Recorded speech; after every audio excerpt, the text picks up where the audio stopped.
Sungguh-sungguh Allah sangat ridho ketika seorang hamba itu makan ketika sesuap nasi dia muji Allah, ketika minum seteguk nasi dia muji Allah. Itu kalau orang diridhoni Allah itu wali betul. Itu untuk jadi wali itu gampang. Kamu makan ridho, kamu nginjak buminya Allah ridho seneng, kamu hidup keseharian aman seneng. Nah ini supaya sampean kita semua ngaji betapa panduan Rasulullah untuk menggapai ridho Allah itu banyak yang keseharian sekali. Saking kesehariannya banyak dalam hadis dan itu sahih.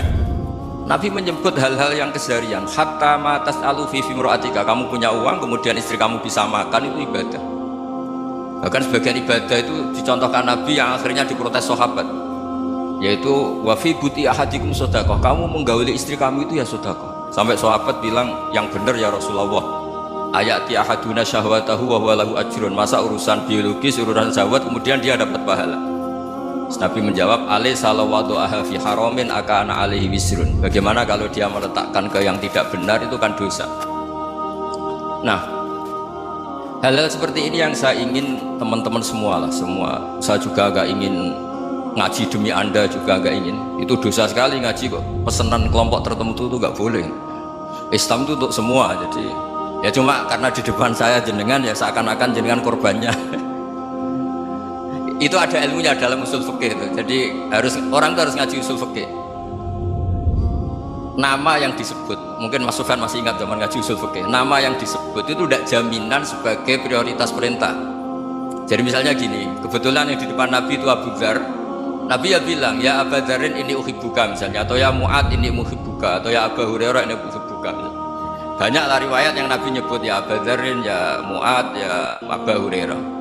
Kemudian misalnya Nabi meneruskan khitab, ini uhibbuka, saya mencintai kamu, fakul dubut sholatin, atau sebagian riwayat disebut fala tada'an la dubura kulli sholatin Allahumma inni ala dzikrika wa syukrika wa husni ibadatik. Saya mencintai kamu, siapa saja, Mu'ad bisa, Abu Dzar bisa, siapa, saya mencintai kamu, mohon kalau habis sholat kamu jangan lupa wiridan Allahumma a'inni ala dzikrika wa syukrika wa husni ibadatik. Ya Allah, tolong kami permudah supaya mudah ingat engkau. Anda tidak bisa mentang-mentang, nama saya Parmen, nama saya Purnomo, itu yang diperintahkan Mu'ad misalnya. Jadi yang disebut satu, tapi khitab itu untuk siapa saja. Saya teruskan. Jadi saya mohon semua kita melakukan kebaikan itu, kalau dalam kaidah fikih disebut al yakin la yuzalu bisyak. Banyak kebaikan yang kebenarannya itu 100%, tidak punya efek samping ke pihak lain, ke kelompok lain, ke komunitas lain. Itu tadi misalnya Anda makan dan itu murah sekali, hanya butuh satu piring, setiap punyaan kamu muji Allah, setiap minum kamu muji Allah. Itu redaksinya Rasulullah SAW disebut Allah sangat ridho ketika seorang hamba makan kemudian dia memuji Allah, atau minum kemudian dia memuji Allah. Logikanya gampang, negara seperti ini yang kamu harapkan bentuknya kayak apa, mertua, ipar, komunitas, tetangga, itu nyata terjadi itu kan belum pasti. Sementara yang mesti terjadi adalah kamu butuh makan, kalau tidak mati, butuh minum, kalau tidak mati, butuh bumi yang nyaman ditempati, kalau tidak kita juga mati. Sebab itu Allah kalau menyebut nikmatnya itu hal-hal yang keseharian. Alladzi at'amahum min ju'. Allah itu siapa? Allah itu yang menciptakan kamu bisa makan, tidak berlebihan. Allah itu yang menciptakan kondisi sosial itu ideal. Zaman Nabi itu ya ada orang munafik, orang-orang pilihan Allah itu juga diuji orang sekelilingnya yang macam-macam. Semua diuji sesuai konteks zaman dan waktu. Nah, tapi ada ibadah-ibadah yang selalu disarankan Nabi. Sampai Nabi itu pernah ditanya, ayat Islam ya khairun ya Rasulullah, Islam terbaik itu gimana? Jawabannya Nabi itu unik, it'amut ta'am, Islam terbaik itu ya makan-makan, jangan santai-santai. Ketika Allah menyebut beberapa kebaikan, falak tahamal aqobah wa ma adrokan apa? Mal aqobah. Terusannya apa? Fakku rokobah. Terusannya apa? Au it'amun fi yaumin di masubaya. Atau acara makan-makan itu juga Islam. Kenapa? Ya bayangkan kalau tidak ada makanan kita mati kan. Kondisi sosial tidak ideal tuh Anda masih gak apa-apa, tapi kalau Anda tidak makan, Anda tidak minum, Kamu punya istri cerewet masih bisa hidup, punya mertua cerewet masih bisa hidup. Tapi kalau tidak makan bisa mati. Berarti penting mana istri sama makan? Penting mana? Makan. Semoga istri Anda dengar. Nanti kamu disuruh makan tapi pulang deh. Itu kalau dibahasakan makan masih memahami. Penting mana nasi satu piring dengan istri? Nggak ada nasi mati, nggak ada istri belum mati. Penting mana? Gak berani jawab kan? Ternyata Anda ada garang kan di depan istri. Jadi saya mohonlah, mungkin Mas Sufyan Sauri tadi yang bisa bantulah teman-teman tuh ngaji yang keseharian saja. Karena kita nyari ridho Allah itu berdasar firman Allah, dan firman Allah itu menyebut keseharian tuh riang gampang. Itu tadi misalnya wa min ayatihi manamukum billaili wan nahar. Termasuk ayat-ayat Allah itu kamu tidur. Maka dulu itu ada guyonan, ada tokoh Mu'tazilah, kelompok dalam Islam yang berpikir manusia itu bisa menentukan ikhtiarnya sendiri. Karena saya bisa duduk, ingin duduk, ingin berdiri, berdiri. Karena kelompok ini gak terima kalau semua kehendak Allah, nanti bagaimana kalau semua kehendak Allah kok ada hisab ya, ada sanksi. Lucunya itu dia akhirnya, ini cerita ya, mencintai seorang perempuan cantik sekali. Dan itu dia menjadi ahli sunnah itu oleh hal-hal yang sepele. Karena istrinya cantik, ya namanya suami istri itu hubungan intim. Terus ditanya, Mas masih ingin lagi? Masih. Silahkan diulang lagi. Wah ya tidak bisa. Katanya manusia bisa menentukan yang diinginkan. Itu tobat itu. Itu nggak bisa ditobatkan Mas Sufyan Ats-Tsauri. Orang cantik yang mudah nobatkan orang itu orang cantik. Segampang itu. Akhirnya kita tahu, makanya kalau dalam kitab hikam itu disebut al-aqil mayakul madza yaf'alu wa hudi wal ghafil mayakul madza af'al. Orang yang punya akal karena sadar ini wilayah Allah, semua milik Tuhan, itu dia tiap hari berpikir besok Allah akan melakukan apa terhadap dunia ini. Kamu merencanakan suatu mau plesir ternyata gempa, mau wisata ke Rusia ternyata perang. Kamu tidak pernah tahu apa yang akan terjadi besok. Wa ma tadri nafsum madza taksibu ghadan. Tapi anda semua kita ini sering punya jadwal permanen. Makanya saya kalau diundang siapa saja bisa takdir. Yang jelas Gus ini acara penting. Ya masih acara penting nak pangeran ngersakno kowe piye? Kowe ape dadi pangeran? Kamu kok mau jadi Tuhan? Itu kadang ya kiai. Penting Gus acara ini jenengan harus memastikan bisa. Yo kamu itu yang ngajarin tauhid, sesuatu itu biadillah kok bilang-bilang apa pasti. Kalau saya terus tak tobatkan kamu kata saya itu. Ya kalau gitu Gus bilang insyaallah. Wah itu hati saya, fisik saya, roh saya sudah bilang insya Allah. Tidak usah kamu latih kata saya. Nah hal-hal tauhid keseharian itu gampang sebetulnya. Wal ghafil yaqulu madza af'al. Tapi orang yang lupa Allah dia setiap hari bilang besok apa, kita bisa melakukan apa. Seakan-akan dia itu aktor, dia penting, dia subjek permanen dia. Padahal kita ini hanya objek kehendak Allah Subhanahu wa taala. Karena kita yakin sesuatu yang terjadi di alam raya ini kita tidak bisa apa-apa. Makanya saya sering ngaji, sering bilang ketika Anda mensifati Allah, dia yang menghidupkan, sudah itu tanamkan sehingga ketika kita mati santai saja. Kenapa santai? Allah punya cara menghidupkan kita. Zaman kita hidup juga gak tahu caranya ngelola jantung, ngelola paru-paru. Kamu juga gak tahu ngelola oksigen yang tidak beracun, tidak mengandung polusi. Tahu-tahu hidup. Gak ingin tua ya tahu-tahu tua, gak ingin mati tahu-tahu mati. Selama ini kita hidup juga gak tahu apa-apa. Hanya gaya tok, punya jadwal, punya planning. Kalau kamu bisa menentukan pilihan Anda, pasti Anda istrinya cantik, 4 neriman semua, kona'ah semua. Nyatanya enggak kan? Ada 1 jelek, cerewet. Wah itu kan, nyatanya enggak bisa apa-apa Anda kan? Dan kamu bawa mati lagi. Itu kan, istri Anda juga gitu, punya keinginan, punya suami yang ganteng, yang jabat, yang neriman, yang enggak poligami.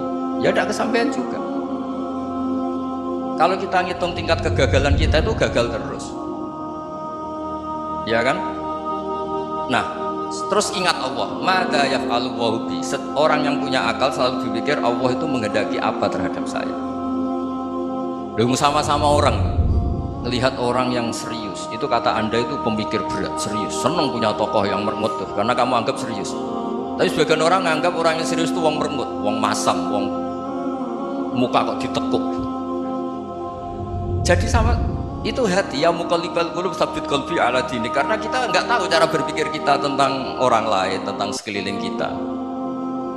Misalnya kita orang baik yang jenis ngurmat fakir miskin, ada orang bangun masjid mewah itu janggal.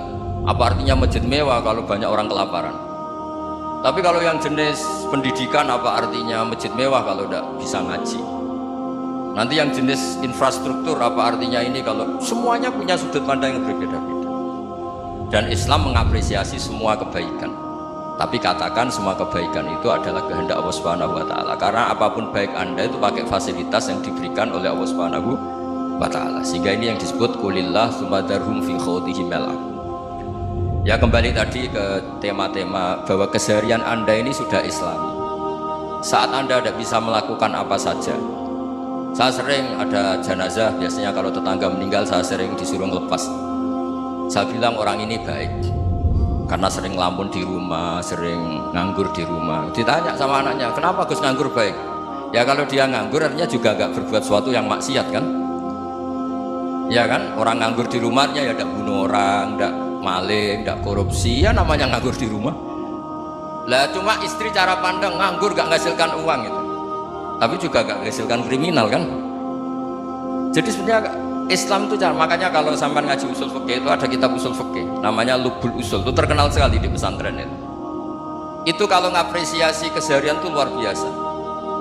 Isma min mubahin illa wa yatahaqququ bihi tarku haramimma. Karena keseharian yang mubah saat Anda lakukan itu ada kehebatan yang luar biasa, yaitu meninggalkan haram. Makanya dulu banyak orang-orang alim ketemu temannya itu guyon sampai semalaman. Itu biasanya yang semangat Islam itu, kiai kok tidak tahajud, kiai kok tidak witir.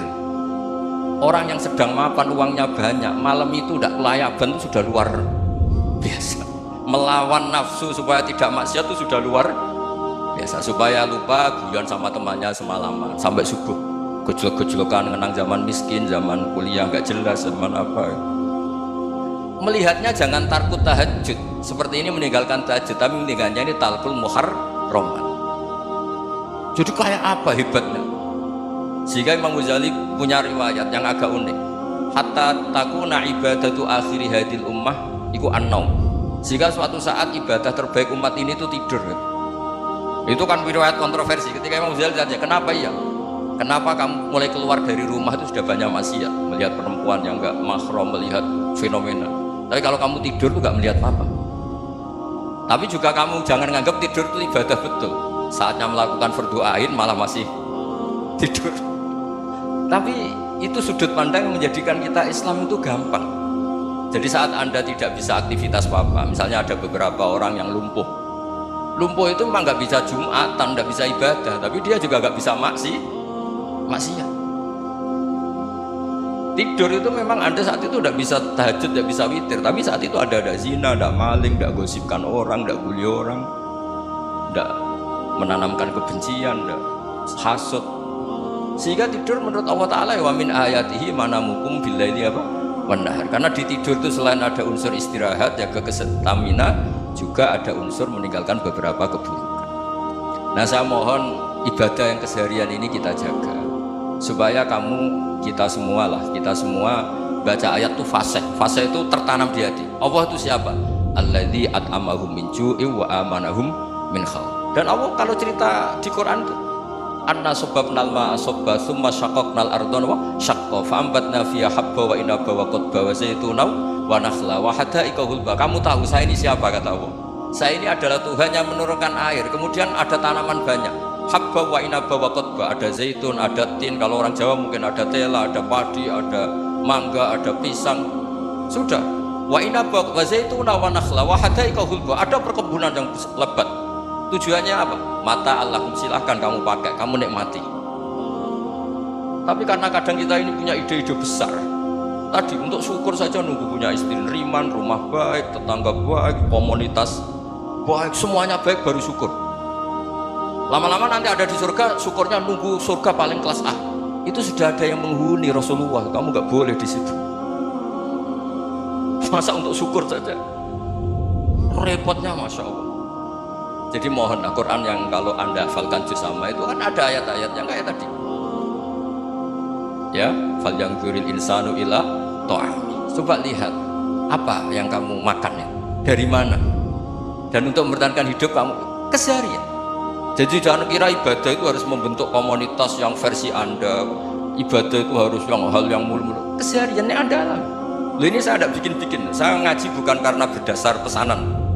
Itu ayat yang saya baca kan betul ada ayatnya kan. Fal yang dzuril insanu ila ta'ami anna sababnal ma'a sabba thumma shaqqaqnal arda shaqqa fa ambasna fiha habba wa inaba wa qadba wa zaituna wa nakhla wa hadaiqa ghulba. Terusannya apa? Mata'al lakum, silakan kamu nikmati. Mata itu silakan kamu nikmati.